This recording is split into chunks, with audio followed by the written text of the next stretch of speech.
Hello, everybody. This is James from Prague. How are you? And welcome to SoulCARE this Monday. And hope you're doing very well. I'm in the midst of cleaning my office, as you can see, and I won't show you the other side of it because it's a mess.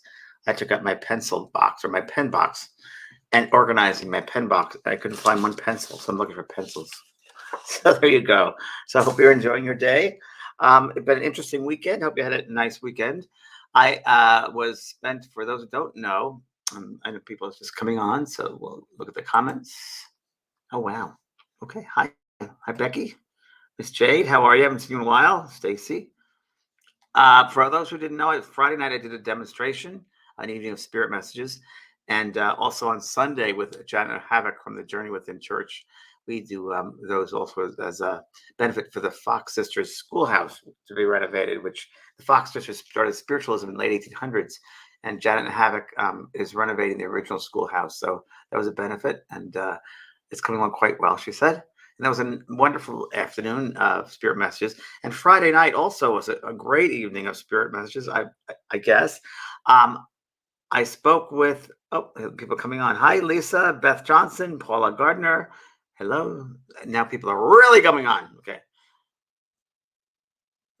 Wow. Okay. Hello. Hello. Hello. Much love. Hello, Sue. Wow. Cassandra.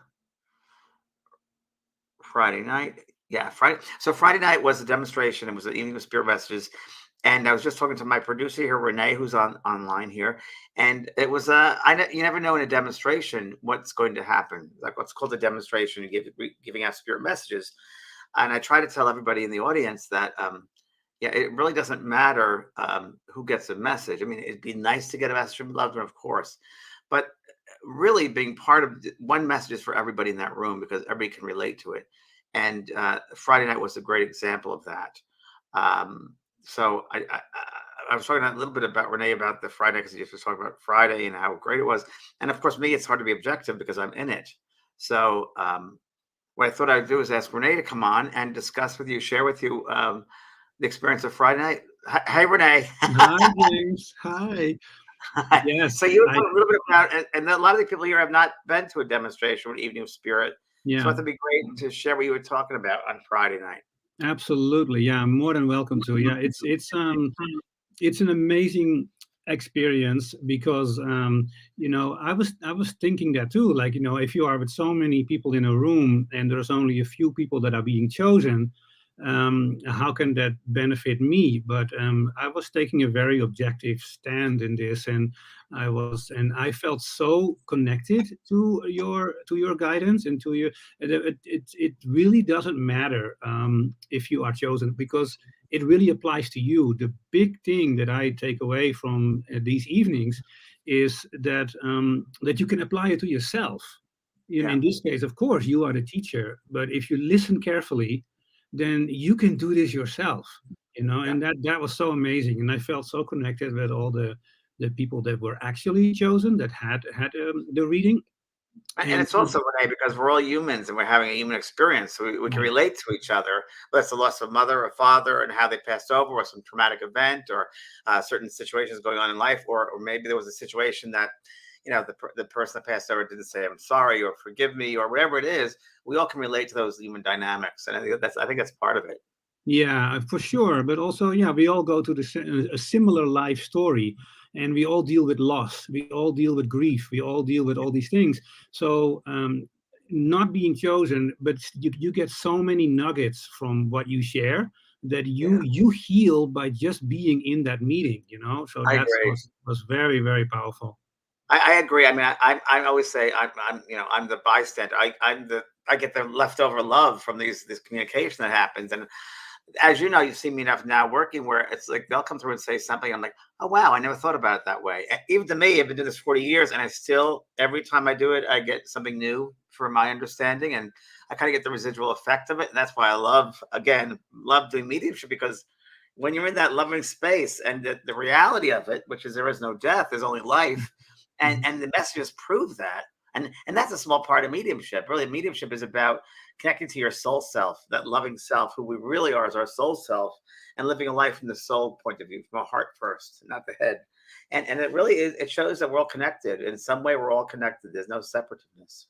Yeah, and it actually goes deeper than that. So when you just listen to you, and you feel the healing during those evenings. But if you are with so many people, what I noticed too, when you are with 400 people or 500 people on the line, you also realize like we're all in the same boat. Yeah, We're all, so you share a collective emotion, you share a collective healing. So just by being there, that energy, that frequency, invokes that healing. And what happens too is like, you know what, and some people that are listening right now might actually think also like, you know what, I want to take the next step with this. I feel so drawn to this that I want to learn much more about it. And that's what you true. have been doing for so many years. You have an amazing school that people should Well, really that's why I support. started the school, because of that, because so many Right. people wanted more, to know more about it. And the stepping stone was just the evening of spirit for a lot of people. And I said, well, I got to create a place that can go to learn different aspects of spirituality, if you want to call it that, self empowerment, mediumship, intuition, healing. So that's why I created the school. And people love Yeah. it. People do love it. It's Yeah. and, Yeah. and And you I should see know that. it's taking on its own community. It's I never expected that to happen, but it's really taken on its own community. And of course, social media, Facebook helps with that. But people are like-mindedness. They come together, and especially in a hard time that we're living right now, where you feel separated and alone, and this living in illusion. It's good to know you with other like-minded people. So Yeah. that's one thing which really has helped. And I love. And one thing about the mediumship, which the evening of spirit, where you're talking about. One thing I love, and you've probably noticed this in watching several of them now, Mhm. when spirit comes through and they touch somebody, and in a way it's at that aha moment, and they're like, oh, I get it. Oh wow, and they see themselves come something for the first time of who they are, their Yeah. spirit, their soul.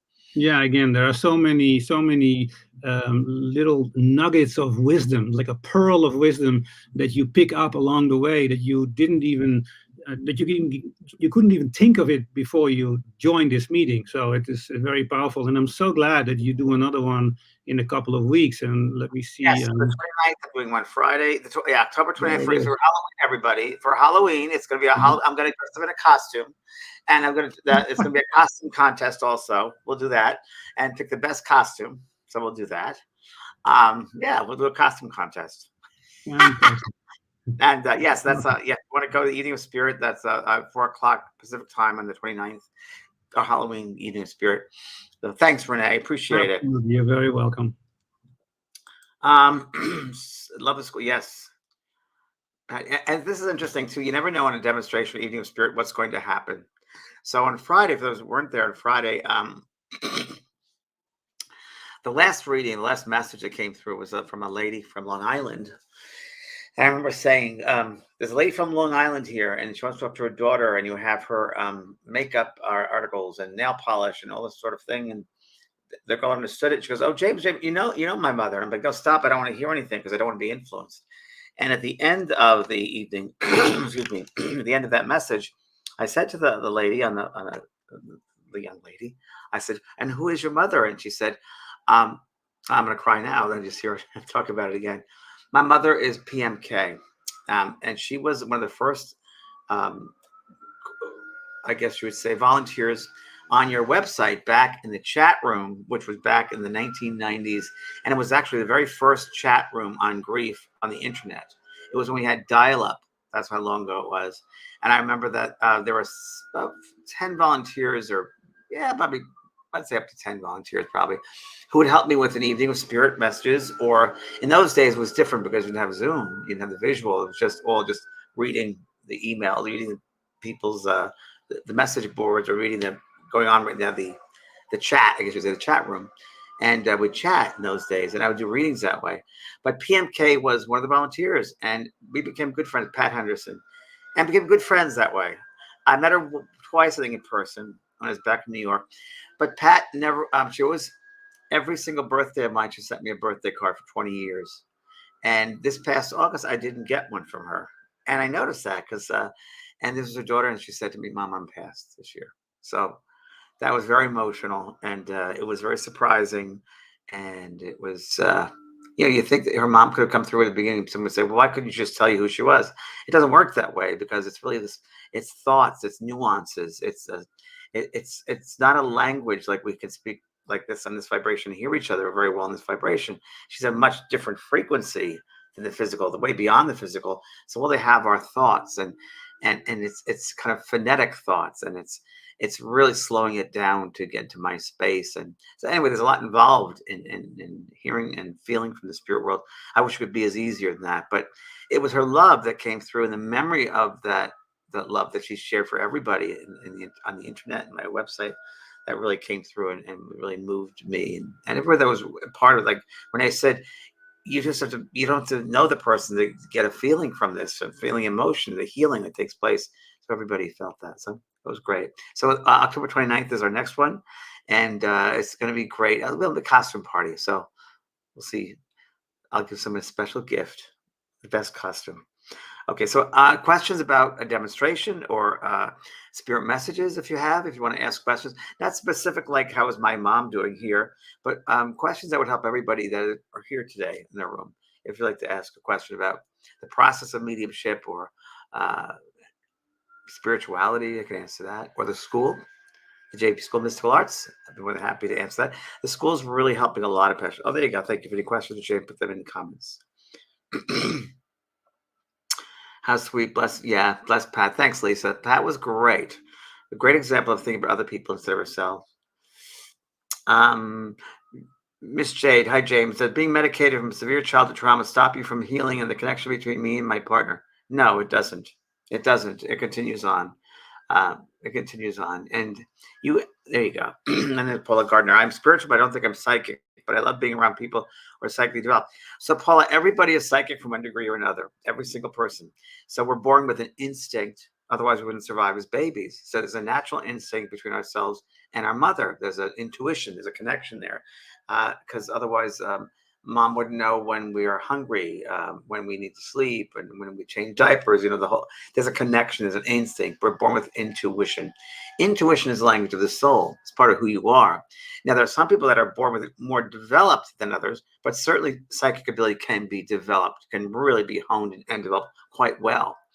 Mediumship, on the other hand, I believe that everybody is born with the ability to play the piano, but not everybody's a concert pianist. So I think mediumship, there is a certain amount of mediumistic ability for some people, but others are born with it really to the surface or developed to that level. That can happen. So every medium is a psychic, not every psychic is a medium. It's very important. Okay. Kim Ann Snodgrass. Okay. James, Spirit Channel through on Friday spoke quite fast. That was great, Kim. Is this a normal thing? Do they lose because they have a lot of to say in a short amount of time? Kim, that's a good question. So at the very beginning of Friday night's event, I thought I would channel my guides. I opened up to channeling whoever came through.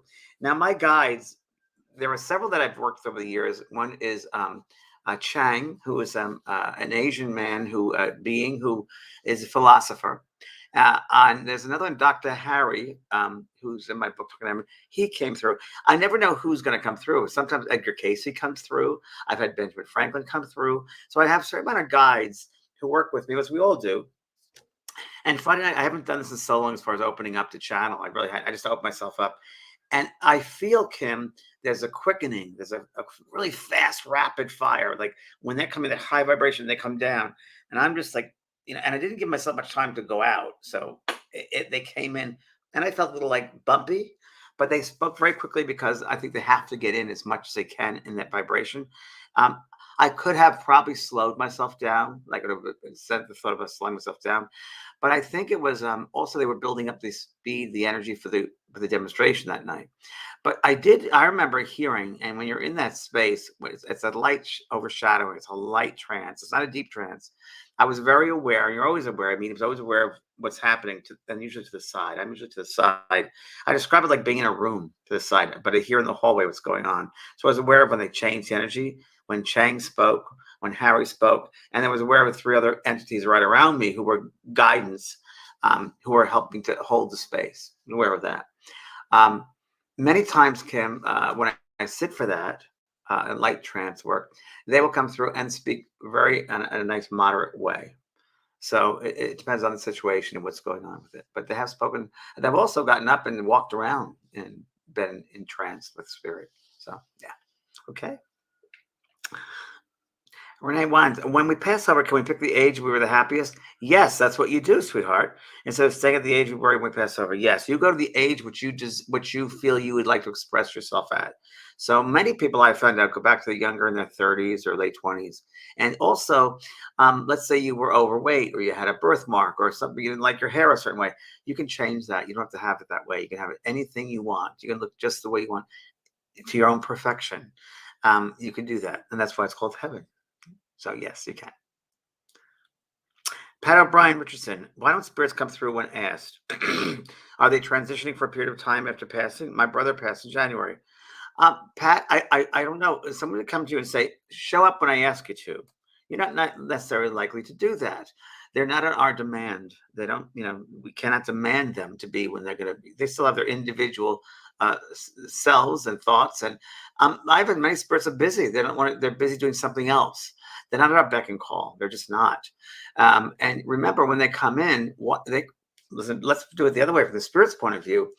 When they come to say, why don't you slow your mind down? Why are you always thinking about me? Why can you just open up your mind and let me come in that way? Why do you have to fill that space up with something? So it works both ways. See, because spirit can easily come through if we surrender. If we open up and surrender and be quiet, then they're able to come through and get over the noise that the humans create. Humans create a lot of noise, especially those who do not know how communication works. So if many people think that I got to think of them, come on, my brother, come on, and they send out these thoughts, and it puts a wall up around their mind, the space around them, which is space that spirit needs to come through. I'm thinking of as I'm doing this, landing a plane, air traffic control, right? When there's so many planes going on and too much noise going on, it's hard to get a single plane in, right? There's so much air traffic. So that's what happens when we demand, we ask so much, there's so much air traffic. The best way to receive a message is to quiet the mind, and that'll give them the space to come into. Okay, great. And at Yoder, what if we are in medicine? I just answered that before. Does that hinder our ability? To a point, yes and no. So, for instance, if it takes over your control or awareness, then it would hinder. It would not help to be able to recognize spirit coming through. That's the human part of us. It's not the spirit part of us, but that human part. How much of that human part are we paying attention to? How much does that impress us? So if it's like, say, something slows you down, medication slows you down, it's going to be harder for you to perceive spirit in a higher level. So, but I will say this, remember that one is human and the other is spirit. So it doesn't affect it but to a point it does. So it's a little bit of both. It depends depending on what the medication is and how heavy duty it is. And something like, what can I say? Like I drink coffee, caffeine I have before a message. It doesn't hurt me. It speeds me up, if anything, but it's okay with me because vibration and frequency, I'm going to as fast anyway. So that kind of helps. So it depends on the exact situation, I would say. Mira Shah, how much of our personality we retain when we pass over? All of your personality. Are we our true multidimensional selves on the side, or are we? Well, that's a very good question. So let's say it's all of that. So let's say, because I can only tell you this from my perception, and my perception of this is a human three-dimensional world. So when I look at the spirit, and I'm bringing through somebody, their personality that the recipient knows, aspects of that personality they recognize, details of memories they recognize. So that does survive. Personality certainly survives. Our likes, our dislikes, that all survives. So yes to that. Now, once we're in that spiritual realm, are we also aware of the multidimensional part of our soul? I would say yes, but I cannot say to you, well, and give you information about that the ultimate, well, the multidimensional soul part, because you as a recipient wouldn't understand that wouldn't understand those personalities. You'd only understand that one personality that you remembered on the earth. You wouldn't know about those other ones on this level. Now, when your time comes to pass over to those spiritual levels, you will see that the soul, that other soul you knew, personality you knew, but you'll also recognize other aspects of that soul and other aspects of your soul. So there it is. It's almost as if, someone mentioned before about the trees in the background here. I love these trees. So when we do, look at it this way, an analogy. So when I read a spirit or bring them through a message, many times I bring through the personality, which is maybe a leaf to the tree, right? But that tree is so much more. But I'm only bringing through one personality, which is a leaf, one of the leaves of that tree, of that soul. You get the idea. Okay. Janet Graham, even though we're gifted and understand life after death, how do we deal with losing loved ones? Well, Janet, you don't lose them. You don't lose them. You realize that what they brought to your life, that everyone that goes always leaves gifts behind. So what gifts have they given you? And we have to realize there is no death because you can't kill energy. They're just into a different room. They went to a different classroom, went to a different, moved to a different house. You haven't lost them physically. You might not be with them in a physical sense, but definitely spiritually, you're still with them, or they're still with us. They're aware of us every day. They're around us every day. They try to influence us every day. It's interesting. Today I was getting ready, take a shower, the whole thing. I thought of a good friend of mine, and in my head I could like, oh my god, she won't leave me. She's calling me. I gotta. She's in my head, and I called her and I said, "You were thinking of me?" Yes, I was. Well, that's what happens all the time. Spirits will send thoughts to us. So when we think of them, usually it's them sending the thought to us. The thoughts originating from them. So it's not us thinking about them, which is the other way around. 9 times out of 10. So we don't lose them. We gain a lot. Okay, good. Hi, Renee. Good to see you again, sweetheart. You mentioned, Fred, about spirit coming through with messages that can be for everyone. Do our loved ones decide before this who will bring a message for the whole before the group reading? I love your questions, Renee. You're so great with your questions. It's a great one. So that's where my guides come in. My guides and the guides of the spirit people who are going to come in that night. But really, and I've been told this before, that it's already happened in the spirit world. The demonstration's already happened. So in our time and space, it's different, right? It's a little bit, it's a linear thing, but it's usually the guides get together and they meet with the spirit people and decide really among them all who's can come through and align themselves with the mind of the medium in an easy way to make communication possible, and whose information will help the most people that are coming in, and the content of the message. So that they look at all of those aspects, and they are the ones who they will line up first to come into my mind. That's how it works. And a lot of people don't know that. So thanks for asking that question. It's a good way for people to look at it. So, and I always see like a demonstration or an evening of spirit. To me, it's like taking a class. It's like going to a lecture in a college. It's watching the whole process of how the energy of the audience, the energy of the spirit people, the work of the guides, how it all comes together. And of course, among the whole part of this wonderful process, the energy of love, how that love is so strong, the love of the spirit, the love of the ones in the physical earth, that they come together. And that's why it's able to happen, is because the love energy, which is present. So that to me is an incredible thing. Okay. Tina, I saw you on for Friday's event. Fabulous, by the way. Thank you, Tina. And just now I had my phone in my sweatshirt pocket. And there you are. Oh, just come on by itself. Love spirit. Thanks, Tina. And you're open to receive, which is always great. Laura, do you think everyone is finding their soul groups? Okay. Yes, or if they haven't, they are. I have been getting lots of high ringing in my ear and wind blowing even inside. Yes. Also, animals like owls showing up all the time. Yes, owls, a female psychic, by the way. So, thought being told to prepare and communal living thoughts. Um, Laura, I agree with parts of what you're saying and aspects, without a doubt. But I want to also emphasize that now is a great time to start with yourself.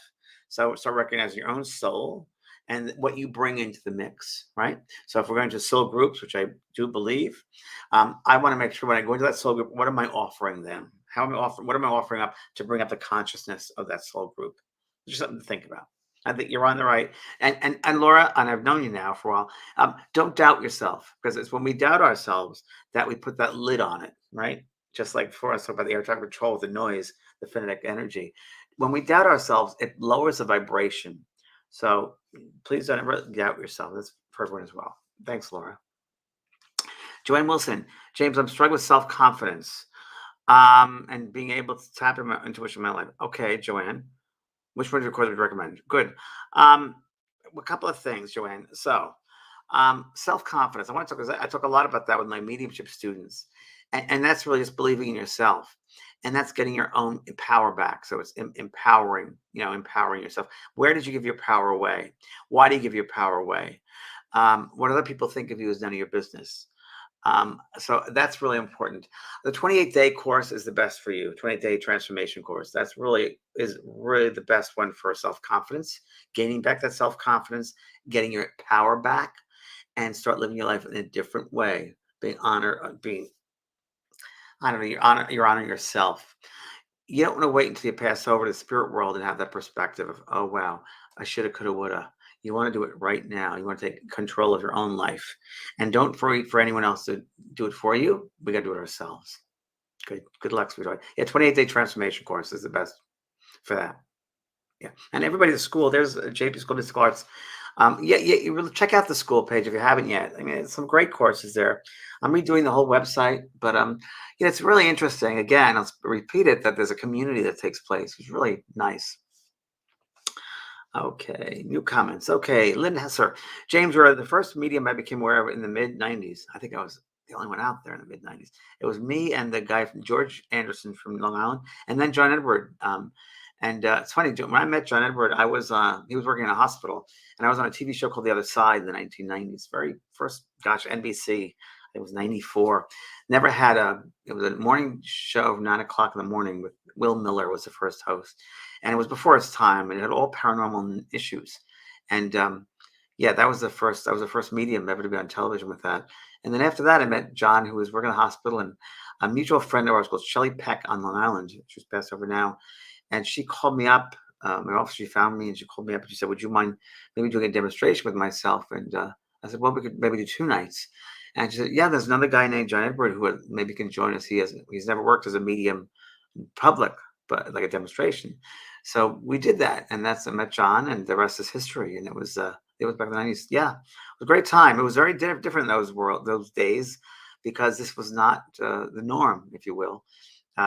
So it's very interesting. I will say the first medium I ever went to see, Brian Hurst, who really predicted, him and his guides came through and said, James, you will be a messenger for the spirit world.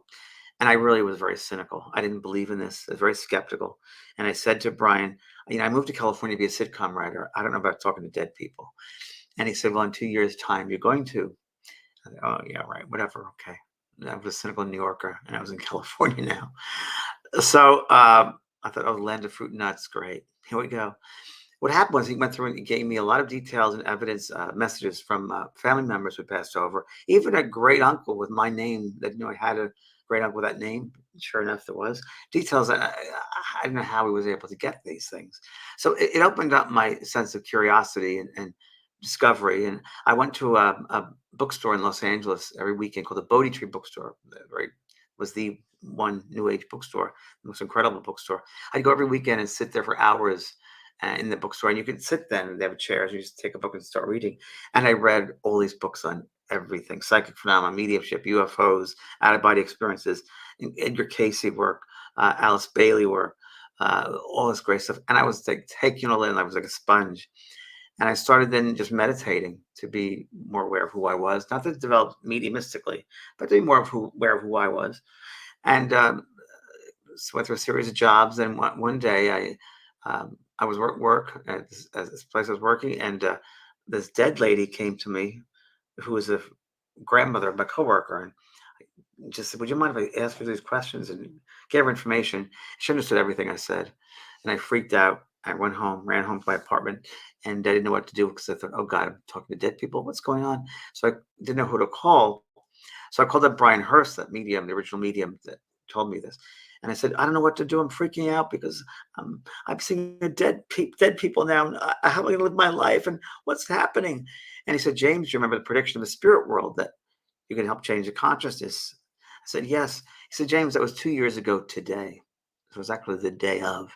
And they talked to me. I got Brian helped me a lot under his tutelage. I learned about mediumship and working with guides, and when the guides came through me and then said, if you will work with us, we'll always take care of you, and you will not have to worry about anything. And I said, okay, I'm in. And that was it. And I quit my job, and I didn't know what was going to happen. I had no money. I had no way of paying my rent, to getting groceries. And it all came in. I was all word of mouth. I started doing readings with people, messages twice a day. And I was booked up 2 or 3 years ahead. And it just all word of mouth. And Spirit took care of me. They've always taken care of me. So they did their end. I did keep up my end of the bargain. And we've done that. And it's changed the consciousness of the planet, without a doubt. A couple more questions, and then we'll move on here, okay? Christopher Lee, how do you distinguish between your thoughts in your head and those coming from the spirit? Great question, Christopher. The first thing I'll say is get out of your head. So once you learn to discern, so discerning is the hardest part, I would say, of mediumship.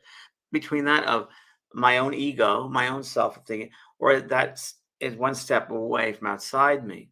So it's a very subtle difference, but it comes with a lot of practice and practice of learning, if you will, or developing a sense of that which is of my creation, my origin, and that which is like one step outside me.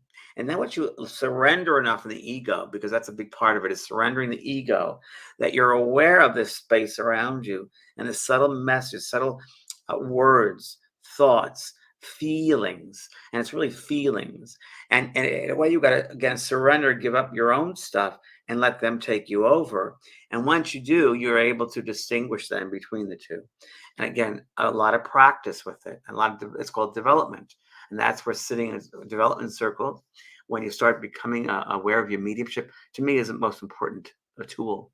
Development tool is the development circle, is learning, is being aware of the nuances, of the subtleties between the worlds.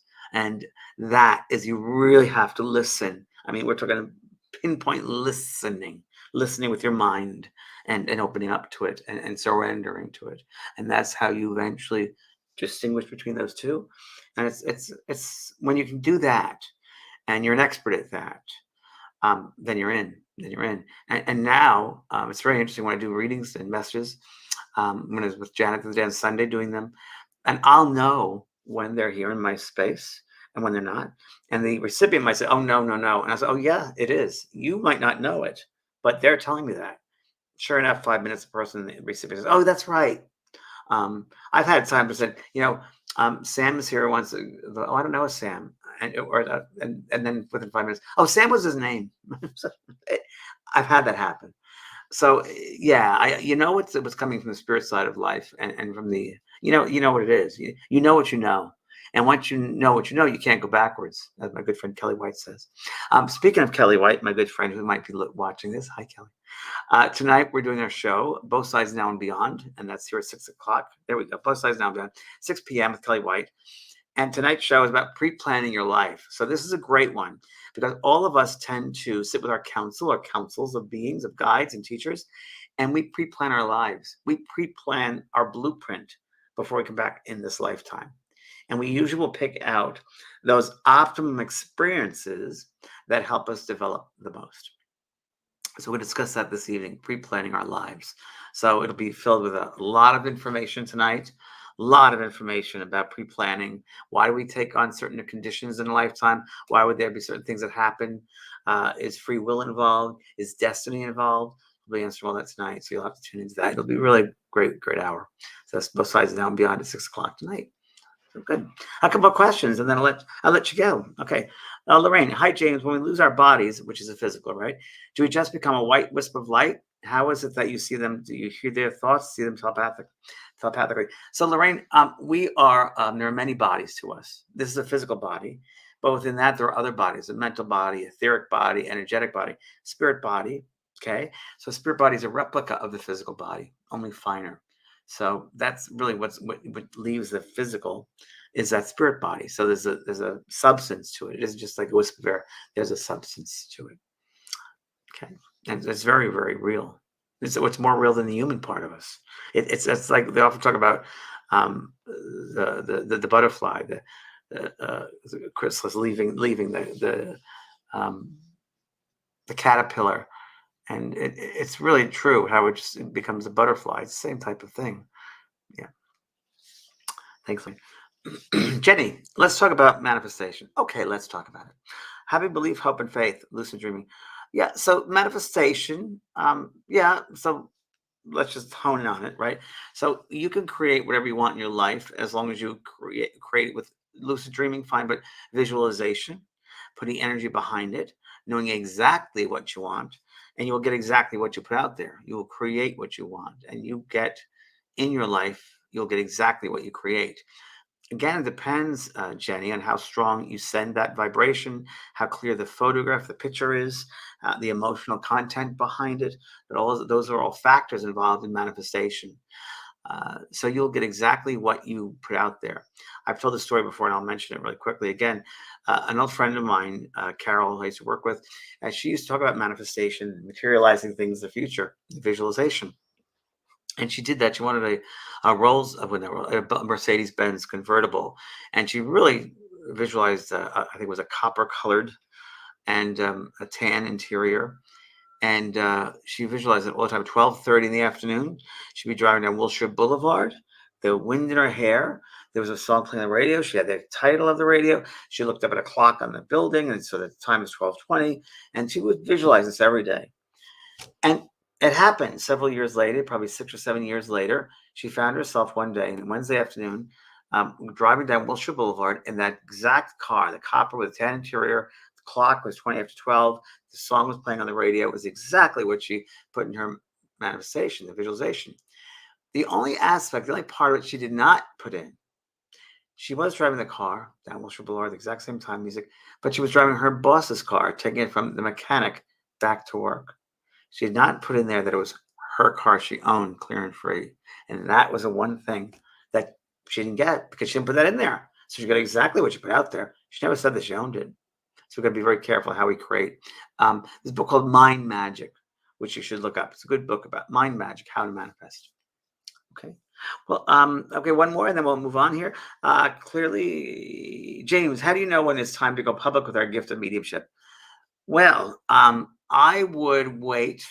I was hesitate and wait and build up your own personal clientele. I don't think it's a rush to go public, right? Why would there be a rush? Um, if you're good enough, it's going to get out there anyway, and I'll bet you it will. No, no rush. What is the rush, right? So I would build up personally, build up your clientele, one-on-ones first for a while before you go public. And there's a lot more to that, sweetheart, that you should know in there. That's the answer. It's not a simple answer. So tonight we'll be at both sides now at 6 o'clock, and pre-planning your life. It'll be a great show. So I hope you all can tune in. And thank you for being here today. And we'll see you hopefully tonight. Okay.